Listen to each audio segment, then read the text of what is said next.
ফেলে দেয়া কলা গাছের সাথে কিছু উপাদান মিশিয়ে তৈরি হচ্ছে বিশেষ গোখাদ্য। পুষ্টিগুণ সমৃদ্ধ এই খাবার বানিয়েই নিজের ভাগ্য বদলেছেন গাইবান্ধার সাধারণ কৃষক আইয়ুব আলী।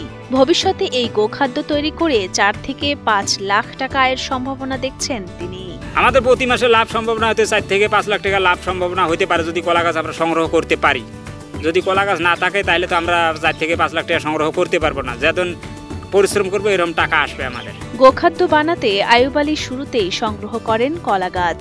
বাড়িতে এনে তা কুচি করেন বিশেষ মেশিনের সাহায্যে। বেশ কয়েকটি কলা গাছ কুচি করে নেয়ার পর তা শুকাতে দেন রোদে। শুকনা ও ঝরঝরে কলা গাছের কুচির সাথে পরিমাণ মতো মেশান ভুসি, লবণ ও নালিগুড়। এরপর মিশ্রণটি প্লাস্টিকের কৌটায় ভরে ঢাকনা লাগিয়ে স্কচ টেপ দিয়ে রেখে দেয়া হয় 2 সপ্তাহ। তারপরই তৈরি হয় গরুর পুষ্টিকর খাবার। কারো কারো বাগান আছে, কেউ কাটে ফেলাইতেছে, মানে জমির মধ্যে ক্ষেতের মধ্যে পড়তেছে, ওগুলো আমি নিয়ে আসি বাড়িতে কলা গাছ কাটে মেশিনের দ্বারা কাটে এটা আমি নাড়ি দেই, রোদে নাড়ি দেই। দেওয়ার পরে এটা শুকাই আমরা 100% থেকে 40% শুকিয়ে নেওয়া হয়। তখন আমরা জানি এটা শুকাইছে, মালটা শুকাইছে। তখন এটা আমরা ফির নালি 17 কেজি নেই ওখান থেকে মাইপে 1 কেজি নালি দেবো, 2 কেজি ভুসি দেবো, আর 200 গ্রাম হচ্ছে লবণ দিয়ে এটা সুন্দরভাবে পরিষ্কার করে মিক্সকের করা লাগবে। মিক্সকের করে এটা আমরা বয়মে রাখি।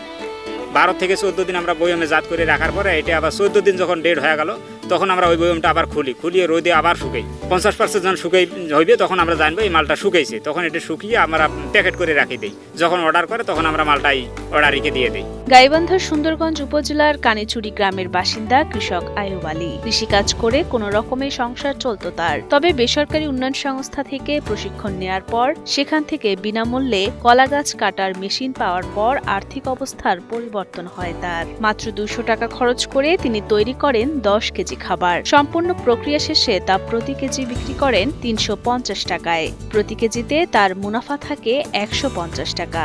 আমি প্রথমে কৃষি কাজ করতাম, মাঠে কাজ করতাম। পরে আমাদের এই স্কেচ থেকে এই মেশিনটি দেওয়ার পরে তখন আমরা এটা শুরু করলাম এই কাজটা। তখন কলা গাছ দিয়ে একটা গরুর খাদ্য তৈরি হচ্ছে। তখন এই মেশিনটা আমাকে স্কেচ থেকে দিল। তখন আমরা এই স্কেচ থেকে কলা গাছ দিয়ে গরুর খাদ্য তৈরি করতেছি। 6 মাস পর্যন্ত সংরক্ষণ করা যায় এ খাবার। স্থানীয়রা তো বটেই, আশপাশ গ্রামের খামারিরা উপকৃত হচ্ছেন আইয়ুব আলীর তৈরিকৃত খাবার কিনে। ব্যতিক্রমী এই ব্যবসা করায় এলাকার মানুষও সাধুবাদ জানান আইয়ুব আলীকে। কলা গাছ আগত তো মানুষ কাটি ফেলে দিয়েছিল, পড়তে পচি গোবর হয়ে গেছে। এখন নিয়ে কলা গাছ কাটি হলে ফিট বানায় নাকি বলে কলা গাছ ফেলে দিছি। এখন সেই কলা গাছ যে গরুর খাদ্য খায় আমরা মহা খুশি। বহুদিন হয়ে গেলে এদান তো কলার গাছ যে খাদ্য করা শুনি নেই, এটা শুনছি। এটা তো সবারই মনে করেন শান্তি। আইয়ুব ভাই দোয়া করি আরো উন্নতভাবে কলার গাছ দিয়ে গরুর খাদ্য তৈরি করুক।